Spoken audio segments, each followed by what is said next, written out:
Toute la communauté chrétienne célèbre aujourd'hui la fête d'Assomption ce lundi 15 août 2022. C'est également la fête de l'Igname dans plusieurs localités du Bénin. Merci à tous ceux qui nous suivent à Cotonou, Porto Novo, Boïcon, Paracouba, Nicoara, Condé et partout ailleurs. Voici les titres du journal. La commune de Savalou, réputée pour la célébration de la fête de l'Igname, est actuellement sous le charme de la foire départementale agro-pastorale des collines.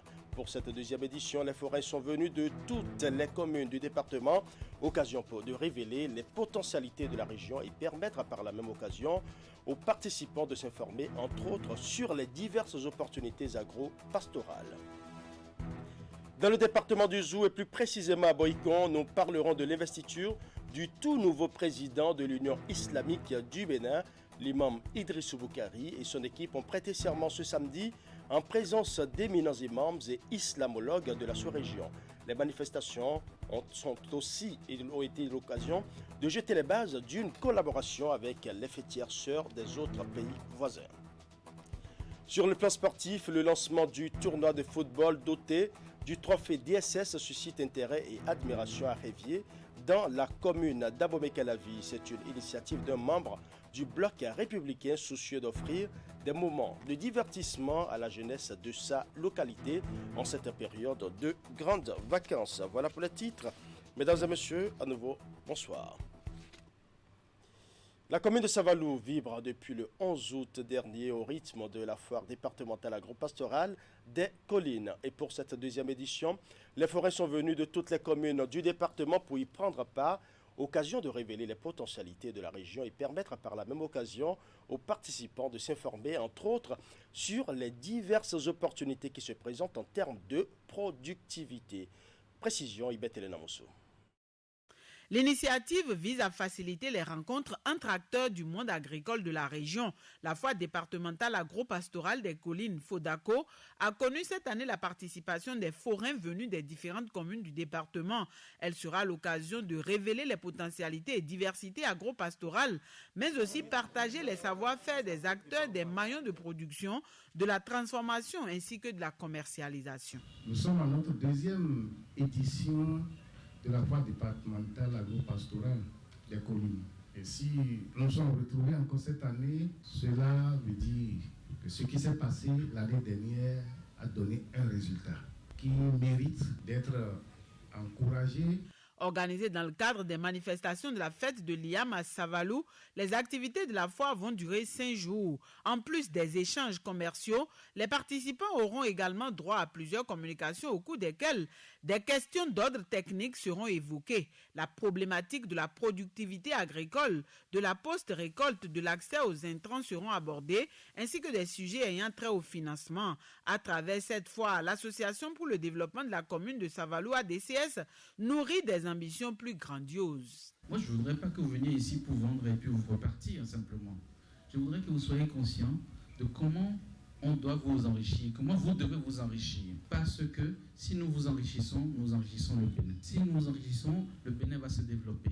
Et c'est ça le travail, le défi que nous allons nous donner. Mais en réalité, vous avez également un troisième objectif en venant ici. C'est que vous allez rencontrer d'autres personnes qui font les choses différemment de vous. Et ces gens-là, ils vont vous apprendre, ils vont vous apporter des choses.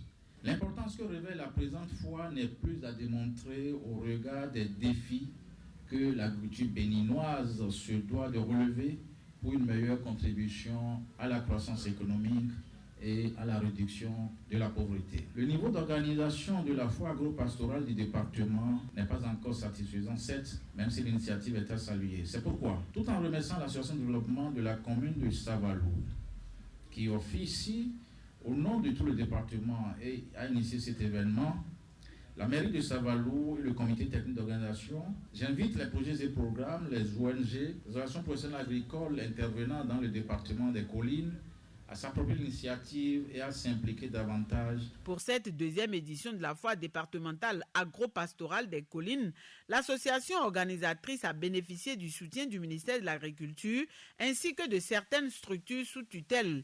Bien d'autres partenaires ont rejoint les rangs en vue de la réussite de l'événement. Cadre de partage d'expériences, l'espace d'échange offre cette fois aussi aux forains la possibilité de prendre des contacts et de s'informer sur les opportunités d'acquisition d'équipements de production. À la Fondation Vallée, la deuxième édition de l'école d'été sur l'intelligence artificielle est désormais conjuguée au passé. Les activités ont pris fin ce samedi après près d'un mois de cours théoriques et pratiques. Des cours organisés à l'intention de 150 jeunes gens venus de plusieurs pays. Narcisse Adossé pour les détails. Deuxième édition de l'école d'été sur l'intelligence artificielle de l'organisation non gouvernementale Bénin Excellence, et l'initiative a été perpétuée avec beaucoup de réussite. À l'arrivée, la cérémonie de clôture a pris des allures d'une séance de restitution des activités menées au cours des 4 semaines. Au cours des 3 premières semaines, des enseignements ont été donnés respectivement en programmation, en machine et deep learning, en robotique et domotique.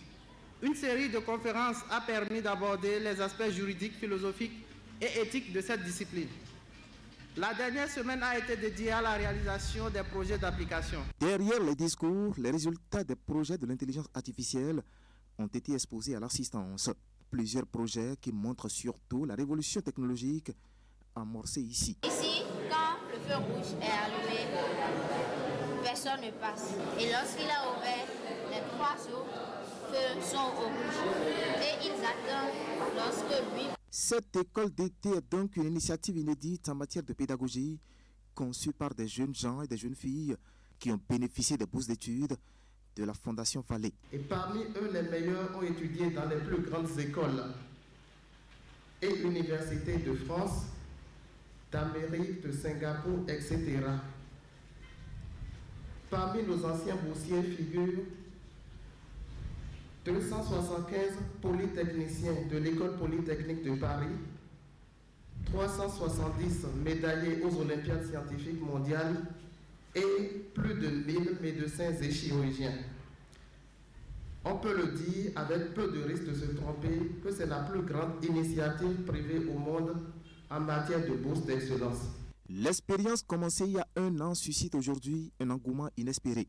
Plus de 5000 jeunes de plusieurs nationalités ont postulé cette année pour la centaine de places disponibles. Vous êtes aujourd'hui devenus des ambassadeurs de l'intelligence artificielle et de véritables acteurs de la révolution numérique en Afrique.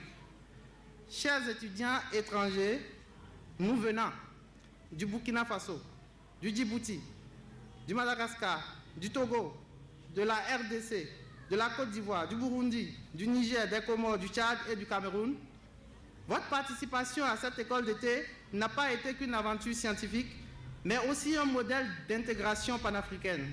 À cette cérémonie de clôture, les représentants d'institutions étatiques ont salué cette initiative avant de demander aux participants de prendre en compte la dimension éthique de cette formation. Je voudrais sincèrement remercier l'ONG Bénin Excellence pour cette initiative qui est prise et qui vraiment, ma foi, je dirais simplement que ça sème de boom au niveau de la jeunesse. L'école d'été est une initiative de la Fondation Vallée sous l'égide de la Fondation de France qui la finance à hauteur de 90%. Et derrière, il y a l'appui du Programme des Nations Unies pour le développement, PNUD. Créée en 1999, la Fondation Vallée a pour objet principal de soutenir l'éducation en France, au Bénin et au Vietnam. Parlons à présent de l'investiture du tout nouveau président de l'Union islamique du Bénin. L'imam Idrissou Boukari et son équipe ont prêté serment ce samedi à Boïcon. C'était en présence des leaders de la communauté musulmane du Bénin, la marraine de l'événement et bien d'autres personnalités invitées. Les manifestations ont aussi été l'occasion de jeter les bases d'une collaboration avec les fêtières sœurs des autres pays voisins. Et à l'occasion, d'éminents imams et islamologues de la sous-région ont été invités. Le mandat de ce nouveau bureau de l'UIB est placé sous le signe de la poursuite des réformes engagées en vue de la restructuration de l'Union. Reportage. Le bureau a été mis sur pied le 14 mai dernier à l'issue du 5e congrès ordinaire de l'Union islamique du Bénin. Composé de 47 membres, l'équipe présidée par l'imam Idrissou Boukari est officiellement installée ce samedi. Les manifestations se sont déroulées à Boïcon. Boïcon est une ville culturelle, ethnique, confessionnelle, où les religions se cohabitent, s'entremêlent dans une harmonie parfaite. Cela a vocation à continuer. On n'a pas besoin de visa pour venir à Boïcon. Boïcon est une ville carrefour. Venez, revenez, traversez, arrêtez-vous à la mairie si vous voulez. continuez, on va tout revenir encore. Devant une foule de fidèles musulmans, responsables religieux ainsi que des personnalités invitées, ils ont pris l'engagement d'assurer au mieux les différentes fonctions qui leur sont confiées. Pour les 5 années à venir, le bureau a pour mission d'organiser et de gérer la communauté musulmane selon les prescriptions de l'islam et des textes de la République. Les confesseurs religieux vous souhaitent la paix dans votre mission, vous qui œuvrez. Et vous voulez œuvrer davantage ensemble avec nous tous, croyants, pour la paix dans notre pays, la paix dans la sous-région, sur le continent et partout ailleurs dans le monde. Au nom des citoyens et citoyennes dont nous partageons la foi en Dieu et en notre République, nous voudrions vous féliciter et prier pour que votre mission soit accomplie dans la paix, que chacune et chacun, croyant, j'ose même dire, et non croyant, trouve en votre direction l'espérance nécessaire d'appartenir à une même nation, une nation plurielle, diversifiée, mais d'appartenir à une grande communauté. Témoignage de la grandeur d'esprit des leaders de la communauté musulmane du Bénin, cette cérémonie est le couronnement d'un long processus de réforme enclenché depuis 2017. Les manifestations ont connu la présence de représentants des fêtières sœurs des pays voisins, d'éminents imams et islamologues de la sous-région. Le rendez-vous a été l'occasion de jeter les bases d'une collaboration en vue de conjuguer les efforts pour faire disparaître les obstacles qui entravent le développement et contribuer à l'essor de la société. Chers honorables invités, depuis 2010, l'Afrique de l'Ouest connaît une intensification de violences et une multiplication de conflits qui pourraient entraver son futur et remettre en cause les avancées économiques et sociales réalisées par les pays de la sous-région. Le principal défi sera de surmonter la violence et la fragilité afin que nos pays puissent poursuivre le développement économique. L'Union islamique du Bénin entend jouer sa partition. Dieu qui nous demande de vivre en paix les uns avec les autres. Dieu qui nous demande d'être tolérants les uns envers les autres. Il ne peut pas nous demander de nous laisser tuer par d'autres.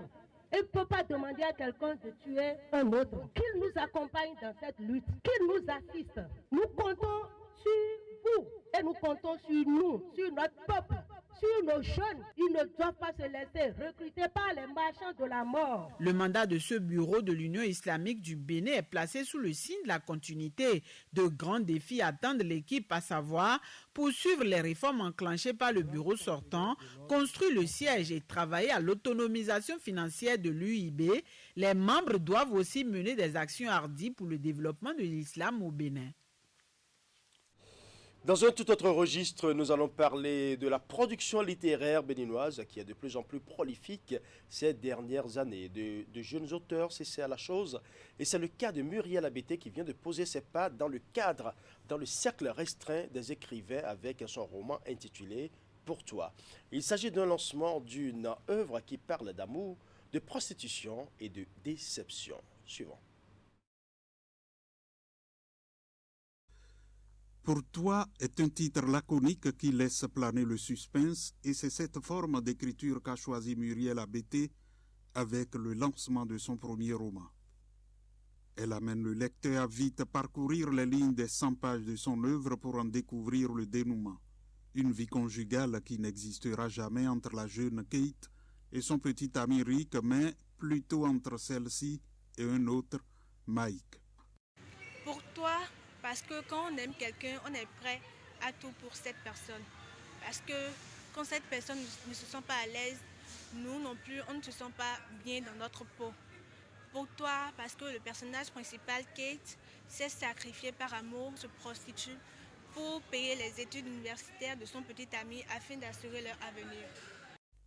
Pour toi, c'est donc l'histoire d'une jeune fille, Kate, et de son petit ami, Rick, étudiant, tous deux orphelins. Une histoire appréciée par les invités. Le roman se laisse lire aisément et pourrait être adapté au cinéma. Donc, nous vous encourageons. Faites-en alors un défi, Madame Muriel. Vous êtes capable et ce sera d'un succès fou si vous vous engagez. Muriel, pour nous, tu es donc une cible très importante capable de venir encadrer, de parler aux autres filles comme toi. Tu l'as déjà fait à travers cet ouvrage. Le roman s'achève sur l'arrestation de Rick embarqué par la police après qu'il a tiré sur le mari de Kate. Puis cette dernière qui, quelques mois plus tard, tombe enceinte pour Mike. Une façon pour la jeune auteure d'amener ses lecteurs à réfléchir sur certaines situations de la vie. La littérature et le numérique ne font désormais qu'un tronc commun parce que l'un emprunte le canal chez l'autre. Et justement, parlant des réseaux sociaux, tout ce qui se lit et tout ce qui se voit peut affecter la personnalité de l'internaute, surtout quand il n'y est pas préparé. L'une des moins connues est l'impact des contenus sur la vie des autres et l'estime de soi. Les médias sociaux peuvent-ils donc être un vecteur de motivation ou de déformation de la personnalité? Élément de réponse dans ce reportage. Le nombre de vues enregistrées par un contenu, les partages, les likes ou les mentions j'aime et le flux de réactions suscitées en commentaire déterminent la notoriété des personnes les plus suivies sur Internet. Il est de plus en plus facile de laisser son estime être influencée par la vie des autres. Dans les réseaux sociaux, nous parlons de les amis de mes amis sont mes amis.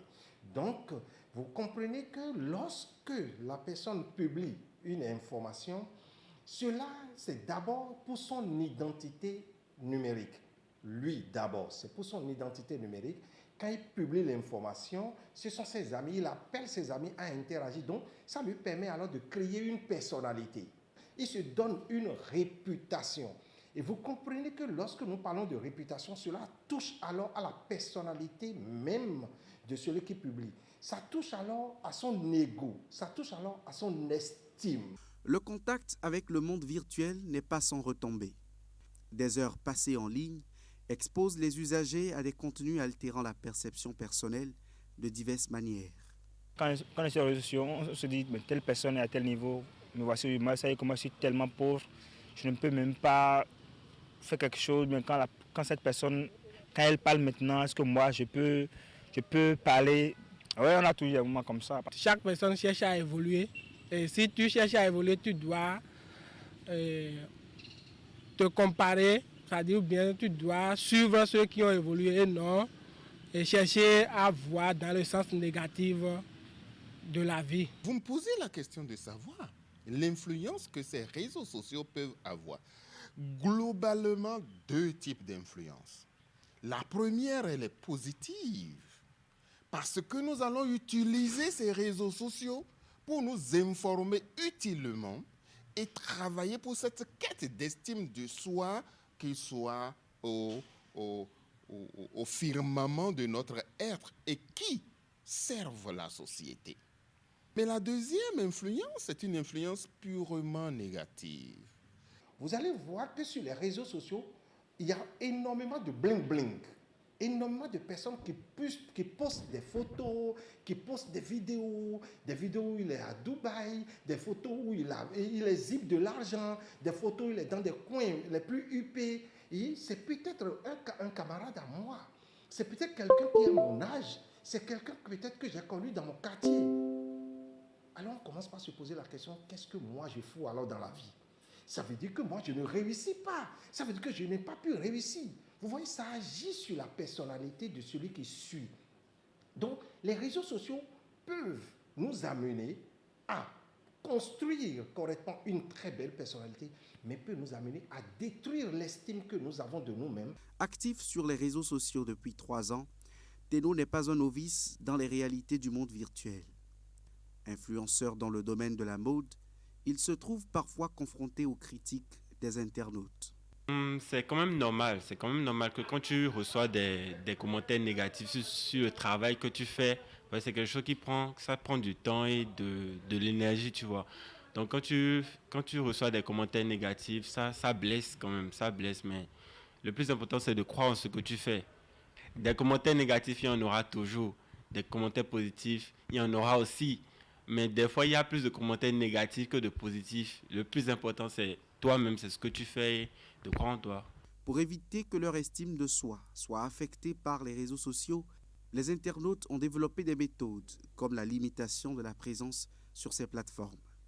L'influence des réseaux sociaux, ça dépend de l'utilisation que chaque personne en fait. Bon, moi, je ne l'utilise pas à plein temps, mais de façon partielle, ou bien j'essaie de mettre autre chose dedans pour pouvoir ne pas seulement rester sur le téléphone en fait. Cela rejoint la précaution générale de la société qui exige une certaine réserve dans l'usage des réseaux sociaux pour une préservation de l'estime de soi. Tout ce qui reste, c'est comment on va vers ces réseaux sociaux, c'est qu'est-ce qu'on va y chercher, c'est qui sont les géniteurs, les personnes, les institutions qui nous tiennent par la main, qui communiquent avec nous, qui nous conseillent afin que nous tirions le miel des réseaux sociaux et non le fiel des réseaux sociaux.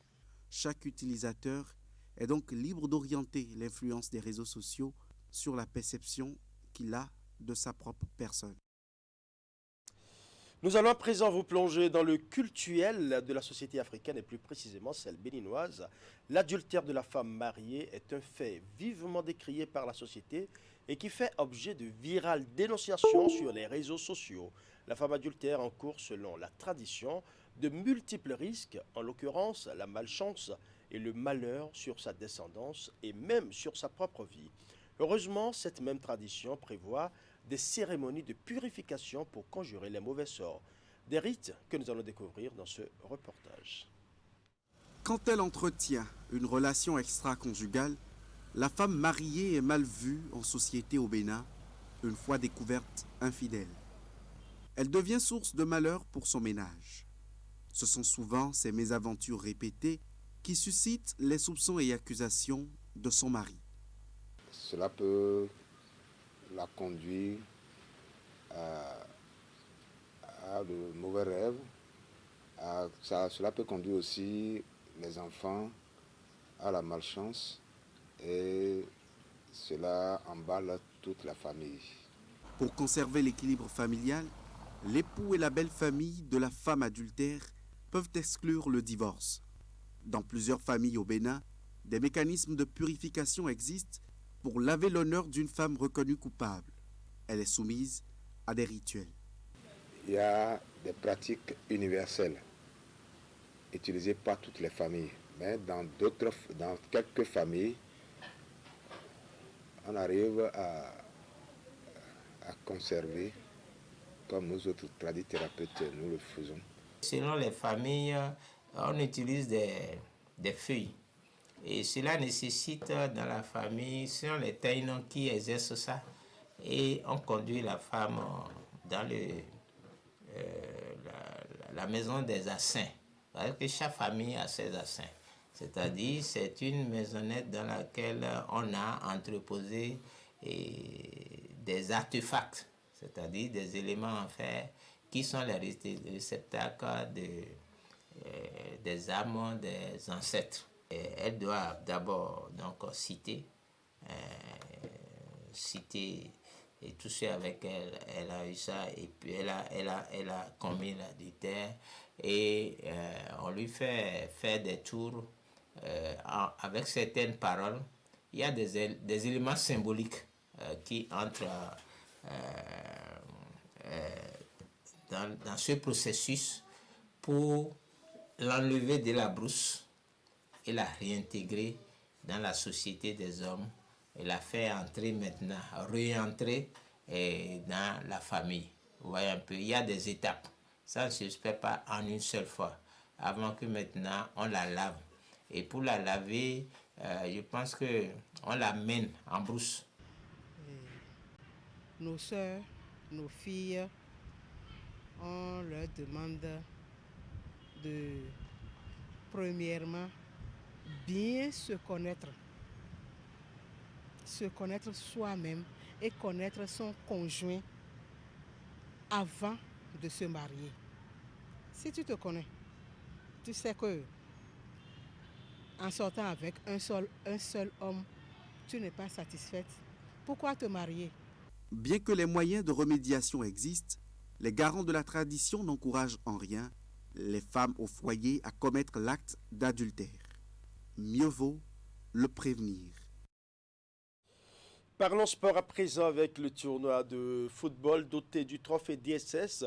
La compétition qui se déroule à Rivière dans la commune d'Abomey-Calavi a démarré ce dimanche 14 août 2022. C'est une initiative de Didier Sessi, membre du bloc républicain, soucieux d'offrir un moment de divertissement à la jeunesse de sa localité en cette période des grandes vacances. Reportage. À l'ouverture du tournoi DSS Didier Sessi, ici au complexe scolaire Agbozo à Akossavier, dans l'arrondissement de Hevier, commune d'Abomey-Calavi, l'équipe de la jeunesse alternative en maillot orange affronte celle de la Massia en vert citron. C'est la première édition du tournoi qui réunit 16 équipes de la 6e circonscription électorale pour un mois de compétition. Une initiative de Didier Sessi, membre du bloc républicain. Le choix de cette activité sportive n'est nullement pas fruit du hasard, car le football est considéré comme une activité permettant de rassembler la population et un espace idéal pour véhiculer les messages forts de sensibilisation afin de cultiver l'esprit de citoyenneté chez les jeunes. Les joueurs ressortent de ce tournoi plus épanouis et surtout marqués par des valeurs telles que l'esprit d'équipe et la discipline, valeurs cardinales à la pratique du football. Merci. Le tournoi de football n'est pas la première activité qu'organise Didier Sessi au profit de la jeunesse. Il s'investit depuis plusieurs années pour l'épanouissement de sa communauté. Et pour ses nombreuses actions, les sages lui font une place à leur table.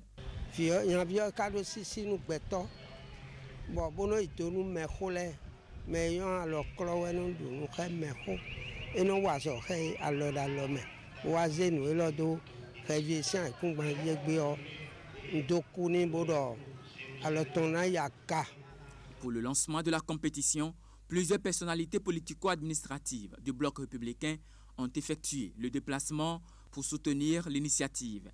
Et je voudrais remercier Didier Sessi d'avoir compris qu'il faut tisser la nouvelle corde au bout de l'ancienne. Je voudrais remercier le comité d'organisation. Je voudrais remercier singulièrement nos camarades qui sont venus des autres arrondissements, des autres communes pour venir soutenir l'événement. Merci, soyez les bienvenus. La rencontre inaugurale entre Jeunesse Alternative FC et Massia a tenu toutes les promesses. Un match âprement disputé qui s'est soldé sur le score nul et vierge de 0 but partout. Au thème de la compétition, il est prévu un trophée pour l'équipe vainqueur. Les 3 meilleurs clubs auront quant à eux des enveloppes financières, des jeux de maillots et des ballons. Sport toujours, cette fois-ci à Porto Novo. Les rideaux sont tombés sur le marathon Be the Best qui a démarré le 7 août dernier. Plusieurs activités étaient au rendez-vous pour cette 5e édition du marathon Be the Best, des moments de partage, de joie, de découverte et bien sûr de performances sportives pour ces différentes courses. Nous allons suivre.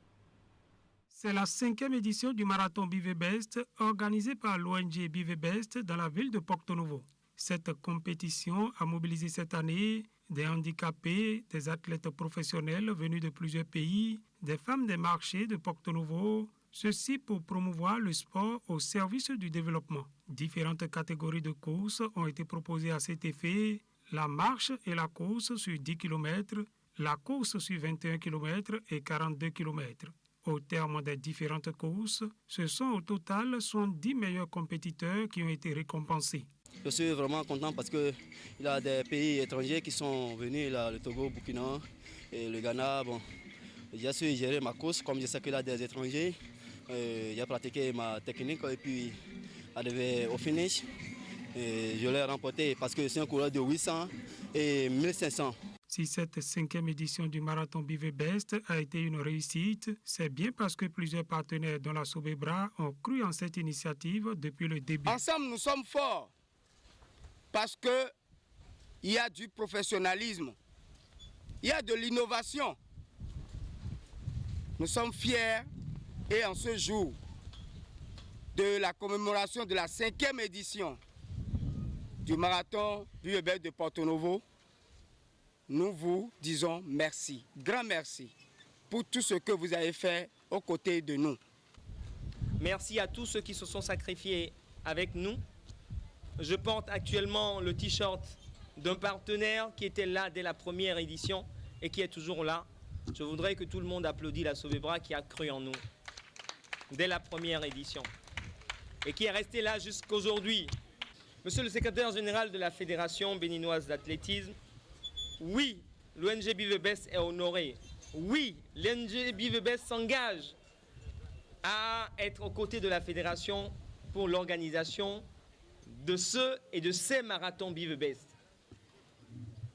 Mais l'ONG Bivebest voudrait que la fêtière aussi déploie tout son potentiel pour que les sponsors, les partenaires nous accompagnent pour que ce marathon égale les marathons de Paris, de New York, parce que nous voulons chaque fois organiser avec professionnalisme tout ce que nous faisons, mais nous ne pouvons pas le faire si nous n'avons pas de partenaires. 7 jours durant, cette 5e édition a tenu en haleine le public de Porto Novo, qui a eu en bonus un géant concert avec en guest star l'artiste Togbayito.